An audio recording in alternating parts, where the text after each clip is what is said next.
The dashboard's otherwise pretty self-explanatory. Comes with speedometer and tachometer, oil pressure gauge, water temperature gauge, and down on the console you get the oil temperature and the gasoline tank. There's this little hatch here for the radio. The car comes wired for a radio. It has 2 speakers in the doors, and they squeeze little tweeters in behind the vent plastic grills.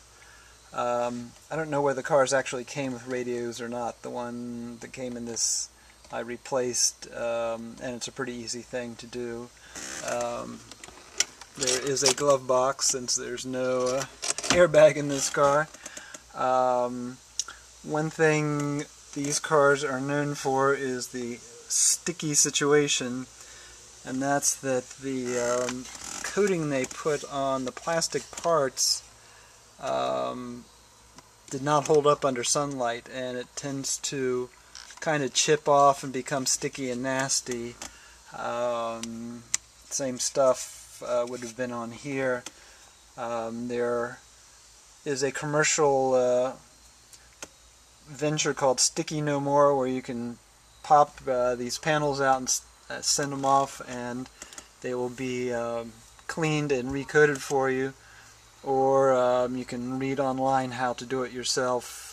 Basically, you squirt Easy Off on to clear off the old sticky junk, and there's various paints you can use to spray on to pretty much give you the factory look. Obviously, I've done mine because they're not sticky and falling apart.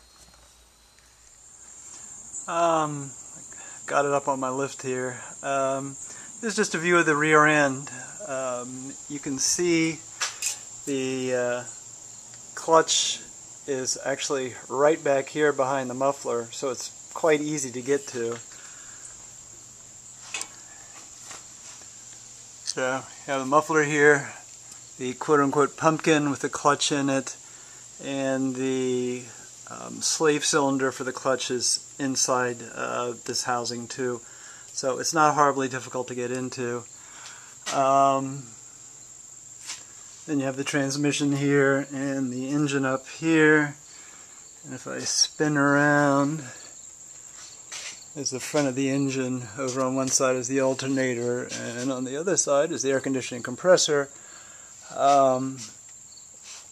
You can see where the frame here bolts to the bulkhead with a bunch of bolts, so that's one of the things you undo to drop the engine. But the whole framework, the rear suspension, half shafts, everything comes out in one unit.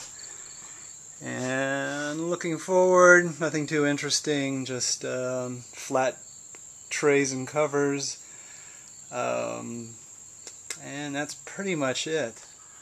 So that's sort of a quickie tour of a Ferrari 348. I have to say it is a hoot to drive. Not having power steering, I think, gives it excellent feel. It's got great handling, great brakes, a great gearbox. Although apparently some of the cars you have to warm the gearbox oil up before you can get a smooth shift to second gear. Mine shifts fine from cold. It does not have a lot of power. 312 horsepower ain't bad, but it's not like the 500, 600, 700 they're putting into the modern cars. To the average person on the street, it's a Ferrari. They have no clue the age of it. Obviously, if you go to a Ferrari club meet, you are not going to have the status of someone in an Italia or a Daytona or something like that, but it's a beautiful car and fun to drive. The biggest bugaboo is that engine maintenance, dropping it out to do the timing belt. Again, there's much discussion on the websites about when you really do have to do it. Is it every 3 years? Can you wait longer? If you take it to a mechanic, it is going to cost you a fair bundle of money to do. If you're pretty decent with tools, it really is not hard. It is just a car. The parts are super expensive, but mechanically it's pretty simple. So I recommend trying it yourself. Parts are pretty well available. There are a couple places you can find them on the web. Just Google Ferrari parts.